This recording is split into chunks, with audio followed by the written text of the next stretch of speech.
오디오북 꿀비 소리 책방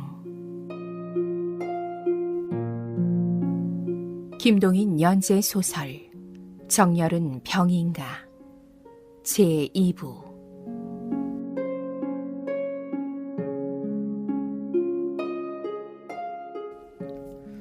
선운외과를 나선 서구는 언제든 얼굴에 약간한 미소가 흐르는 듯한 표정 위에 한층 더 미소를 띄우지 않을 수가 없었다. 지금 선운외과 특별대합실에서 마치 소년 소녀와 같이 수줍어하는 애인끼리가 가까이도 앉지 못하고 테이블을 격하여 앉아서 손만 부비며 이야기도 변변히 못하고 있을 생각을 하니 스스로 미소를 띤 채 발을 떼었다. 한 5, 6분 뒤에 서구의 몸은 이 도시의 어떤 큰 백화점 포목부에 나타났다. 자, 뭘 사다 줄까? 그새 2, 3일간 집을 비웠기 때문에 쓸쓸히 집을 지켰을 아내에게 위안의 뜻으로 무엇을 사다가 주려는 것이다. 과거에도 수없이 이런 일을 하였고 한때마다 아내에게 위안품을 사다 주는 것이 전례였다. 잠시 동안 고른 결과 자기와 아내의 취미에 맞을 만한 옷감을 끊을 수가 있었다. 그것을 가지고 백화점을 나서서 인제는 집으로 돌아가는 것이었다. 시계를 꺼내어 보니 오후 4시를 조금 지났다. 상식상 다른 여자, 아내 아닌 여자와 수일간을 다른 곳에서 지내고 집으로 돌아가기는 좀 쑥스러운 일이었다. 그러나 서구에게 있어서는 이것은 마치 일과나 한 가지로서 퇴근하는 회사에서 집으로 돌아가는 사람이나 일반이었다. 태도는 물론이요, 기분까지도 별다른 데가 없었다. 마치 주인이 돌아오는 것을 맞이하려는 듯이 한쪽이 널리 열려있는 자기 집 대문 안으로 쑥 들어서매 어느덧 행랑어멈이 주인의 돌아오는 것을 발견하고 안으로 달려들어가서 보고를 한 모양으로 남녀 하인들이 문안하러 나오고 그 틈새를 뚫으면서 서구의 아내 김보경이 달려나왔다. 그새 안녕하셨어요? 서구의 가슴 아래에까지 이르러서 명랑한 미소를 띠고 쳐다보는 아내. 새로운 교양과 옛날의 예의를 아울러 가진 아내의 명랑한 미소에 대하여 서구도 명랑히 웃으면서 굽어보았다. 기다렸지? 네. 미안하오. 자, 기다린 삭.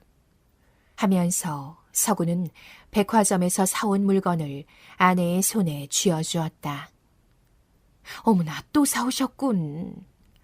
그럼 저더러 당신 외박하기를 기다리란 말씀이어요? 그럼. 자, 고나시겠어요. 어서 들어가세요. 연희는 아직 안 돌아왔소? 연희라는 것은 서구의 누이 동생이었다. 이 도회 유일의 여자 전문 학교에 다니는 20살 난 처녀였다. 이야기를 주고받으면서 이 의좋은 내외는 화단을 휘돌아서 방으로 들어갔다. 늘 보는 바이지만 남편이 외입을 할지라도 조금도 그것을 꺼리지 않고 여전히 남편을 사랑하는 이 아내와 꾸준히 외입을 하면서도 아내에게 대한 사랑은 변함이 없는 내외. 하인들 자기네의 심리로서는 도저히 이해할 수가 없는 주인 내외분을 하인들은 기이한 눈으로 바라보았다.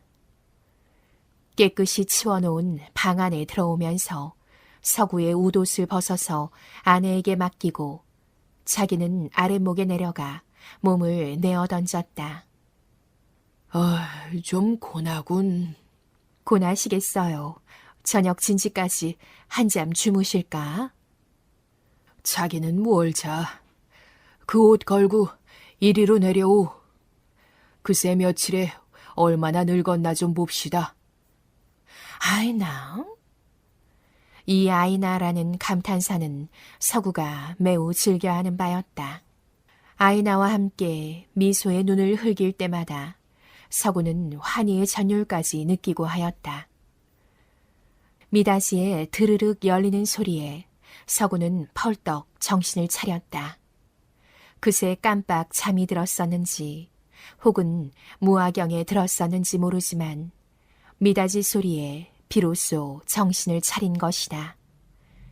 미닫이를 열고 들어오는 사람은 아내 보연이었다. 아내의 눈가에는 약간 근심이 비쳐 있었다. 벌써 5시 반인데. 5시 반이면 어떠란 말이오? 누이가 아직 안 들어옵니다 그려. 아마 동문의 집에라도 들른 게지. 늦게 되면 집에 꼭 전화를 걸고 했는데요. 전화를 잊은 모양이지. 서구는 가볍게 취급하여 버렸다. 그러나 보현이는 남편과 같이 쉽게 가볍게 생각하기가 좀 곤란한 듯하였다. 눈가에 여전히 수심을 띠고 남편의 곁에 내려와 앉았다. 전화를 잊을 사람이어요. 그럼 어쩌란 말이오? 여보세요. 아내는 비스듬히 모로 누워있는 남편의 허리에 손을 얹었다. 장발한 누이를 두시고도 그런 일에 그렇게 무심하세요? 무심 안 하면 할 수 있어. 그 일은 우리 현처가 잘 처리하니까. 서구는 자기의 허리 위에 놓인 아내의 손을 잡으면서 대답하였다. 표면의 태도는 이렇듯 무심한 듯이 보였으나 서구의 마음에도 약간 근심이 일어나기 시작하였다. 잘 아는 바였다. 학교가 끝나면 반드시 곧 집으로 돌아오는 것이 전례였다. 단 30분간이라도 돌림길을 할 일이 생기면 집에 꼭 전화를 걸고 하였다. 여유 있는 가정에서 자란 처녀답지 않도록 그런 일에 주의가 세밀하던 년이었다.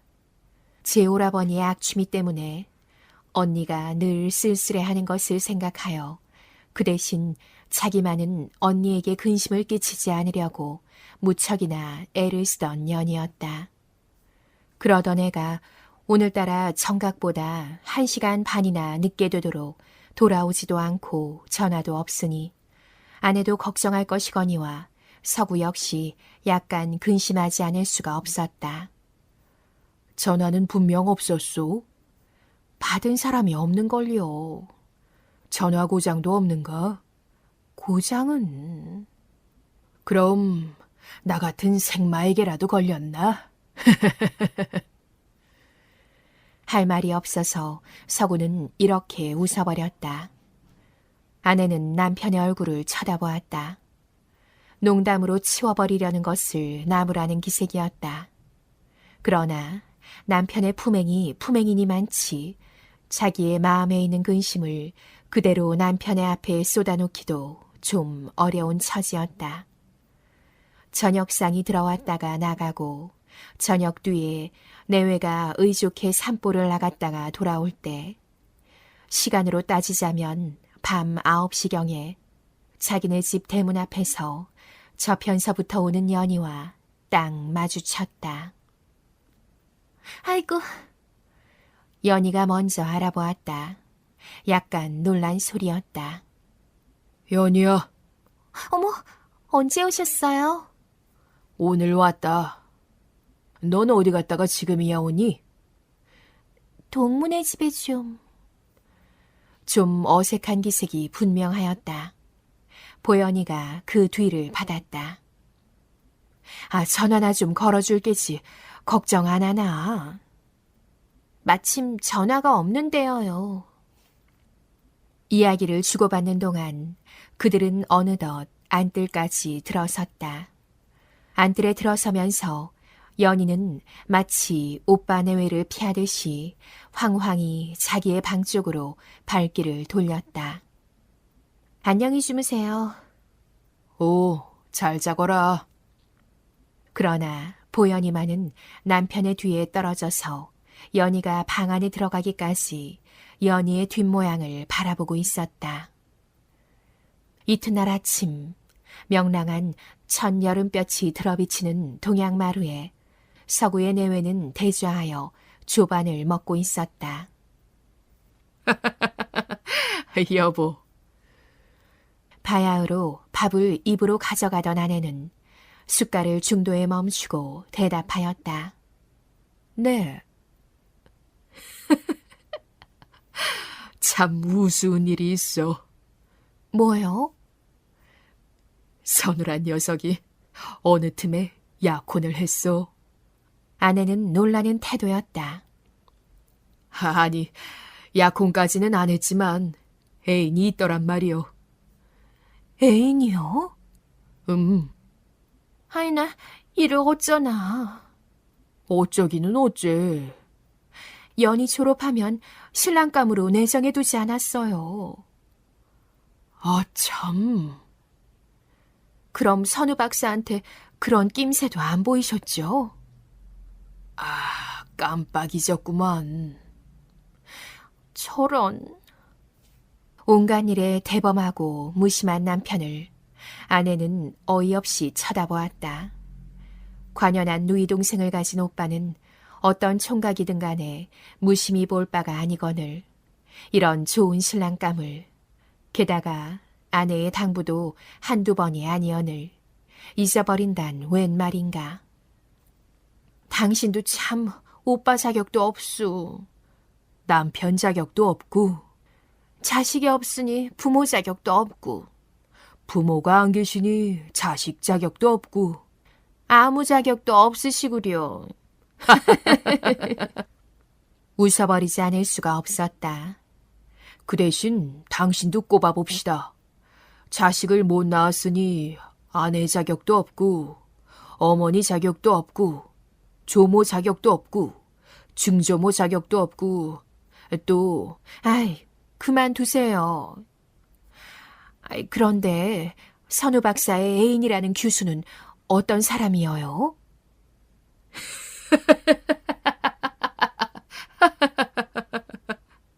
또 먼저 웃음이 터져 나왔다. 생각만 하여도 웃지 않을 수가 없었다.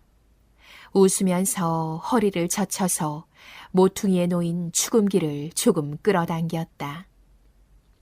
그리고 그 위에다가 발등을 올려놓았다. 그런 뒤에 아내에게 그것을 가리키며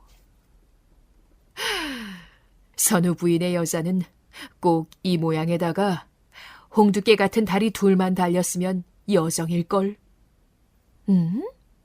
아내는 뜻을 알지 못하는 모양으로 의아히 들여다보기만 한다. 미스 무솔리니 가카에게 머리를 틀고 조선 여자 옷만 입히면 선우 부인. 아차, 장래의 선우 부인과 추호도 다르지 않을 게야. 아이나? 선우란 녀석도 꽤 반한 모양이야. 얼마만치나 애누리 하신 걸로 들을까요? 한 푼 애누리 없단 말이지. 여자 편에서도 물론 마음이 있겠죠. 있고 말고. 박사는? 내가 당신한테 반한 이상으로 쩔쩔매는 모양이야. 어떻게 하셔요? 어찌 보셨어요? 그럼 내 앞에서 남자 여자 멀찍이 마주 앉아 말도 서로 못하고 주파만 대깍대깍 왕래하는데 내가 그만 민망해서 도망에 나오고 말았지. 장차 결혼까지 될 것 같습니까? 여자, 더구나 우동생의 책임으로서는 이 점이 가장 관심이 되는 모양이었다. 그러나 서구는 여전히 대범하였다. 그야 내가 어찌 알아.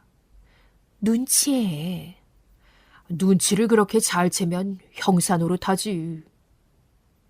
아휴, 훌륭한 오빠둬서 연희도 마음 놓이겠군. 그렇고 말고. 이런 이야기를 주고받는 동안에 어느덧 조반도 끝났다. 식모가 들어와서 아침상을 물린 뒤에도 선우 박사와 그 애인과의 이야기는 서구 내외간에 사괴어졌다. 남편 되는 서구는 비교적 간단히 생각하였지만 그런 방면에는 역시 여인이 치밀하였다. 여보, 선우 박사가 지금 마음에 두고 있다는 여자 말씀이어요. 그 여자가 그렇듯 외양이 못생긴 사람이라면 박사가 하필 그런 여자에게 마음을 두었을까요? 아이, 그거야 선우 자신이 잘 알 일이지. 내가 알겠소. 그건 그렇다 치고 만일 박사가 일시적으로 그 여자에게 어떤 점에 반했다 해도 영 그 마음이 변치 않을까요? 근데 남자가 외양이 이쁘지 못한 여자를 두고두고 오래 사랑할 수 있을까요? 내가 당신을 약혼기간 1년, 결혼한 뒤 5년, 함께 6년간을 사랑했으니. 이 말에 아내는 잠깐 눈을 흘겼다. 새벽별 같은 아름다운 눈을. 어디 양심대로 말씀해 보세요.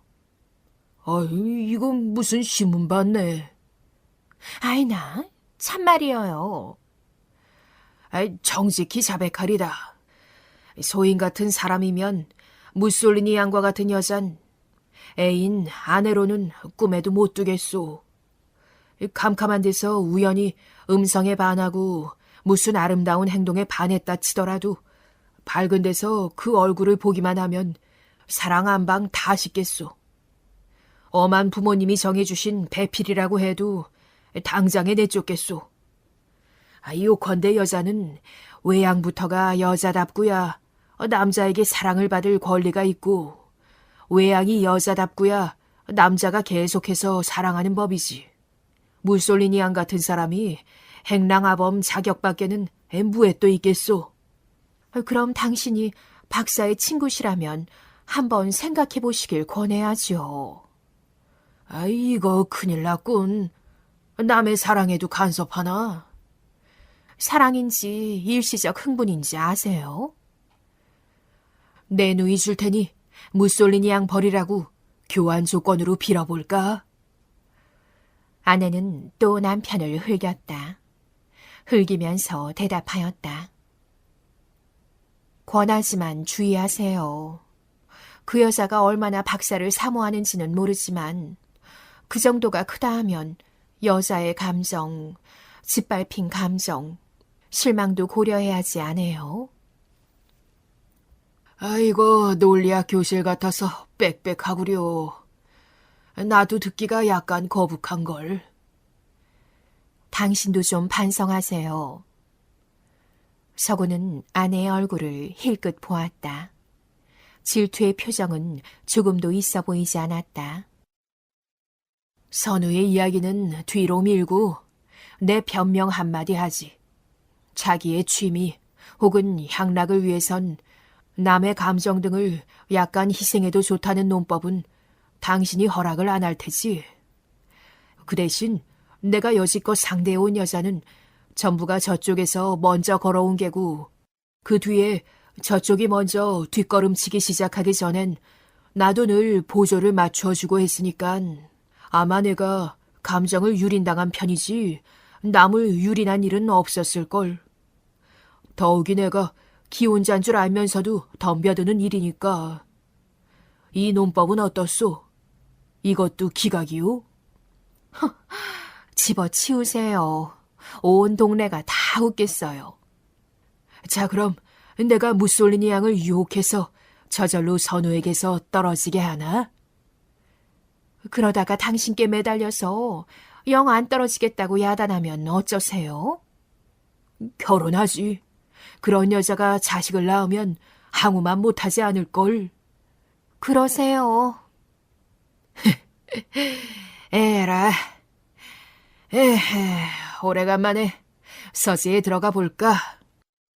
이리하여 서구는 선우 박사의 이야기를 집어치우고 일어섰다. 매부 제목을 잃어서 거 안 됐는걸. 여전한 농담을 아내에게 던지면서 서구는 서재로 나왔다. 이 도시의 유일한 여자 전문학교 음악과 최상급의 하악종이 울렸다.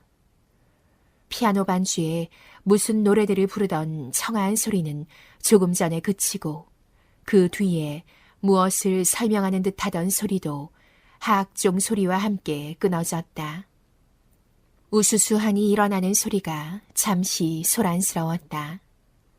동시에 교실 문이 열리며 안경 쓴 중년의 서양 여인이 옆에 악보를 끼고 좌우편으로 머리를 끄덕이며 학생들의 인사에 대답하며 나왔다. 그 뒤를 따라서는 터질 듯이 젊은 처녀의 무리들이 따라 나왔다.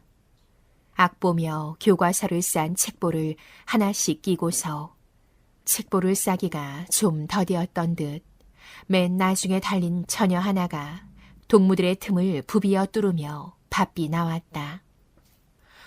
얘도 왜 이리 덤비나? 아이고 깜짝이야. 낙태하겠구나. 이게 웬일이야? 떠밀리어 비틀거리는 학생들은 제각기 한마디씩 하였다. 그러나 때밀고 뚫으며 나오는 처녀 서연이는 동무들에게는 대꾸도 안 하고 그냥 뚫으며 나와서 거진 맨 앞에 다 나온 처녀에게까지 뒤미쳐 그 등을 쳤다. 채옥이! 등을 치면서 불렀다. 채옥이라 불린 학생은 머리를 푹 수그리고 무슨 생각에 잠긴 듯이 잠자코 걷다가 연희에게 등을 맞고 깜짝 놀라는 모양이었다. 아! 희끈 돌아보았다. 아, 연희야, 무심히 가는 사람을 그렇게도 친담? 그렇게 따라오는데도 모르고 간다? 서로 마주보고 서로 웃었다. 그러나 채옥이의 웃음에는 어디인지 쓸쓸한 데가 보였다. 둘은 차차 다른 동무들에게서 벗어나서 따로 나기 시작하였다. 채옥아, 너 요 며칠 학교 쉬었지? 응. 쓸쓸하고도 약간 괴로운 기색이었다. 왜? 아파서. 어디가? 여기저기. 채옥이는 아픈 데를 지시하는 듯이 턱으로 위아래를 가리켰다. 헉, 어머, 그렇게 여러 군데가 아파? 채옥이는 스스로 피카니 웃으면서 대답하였다. 연희도 따라서 명랑히 웃었다. 학교 현관을 나서면 하늘까지 닿을 듯한 포플라 핵노수가 좌우편으로 한 일자로 서 있다.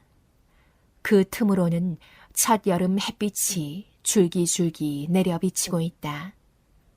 약간 언덕 지른 듯한 그 상쾌한 길을 검정 치마에 흰 저고리를 입은 처녀들이 쌍쌍이 짝을 지어 나가는 것이다. 홍채옥이와 서연이도 그 핵노숙길로 내리섰다. 처녀들은 이 길을 포플라 길이라 하였다. 우리 놀러 갈까? 포플라 길에 내리서면서 연희는 채옥이에게 제의하였다. 자유와 금전의 부족함을 모르고 자란 연희는 제올케에게 전화 한 통만 하고는 마음에 있는 대로 놀러갈 수가 있는 처지였다. 어딜? 좋은데. 채옥이는 한순간 생각하였다. 글쎄, 나는 싫어. 왜? 걱정하셔.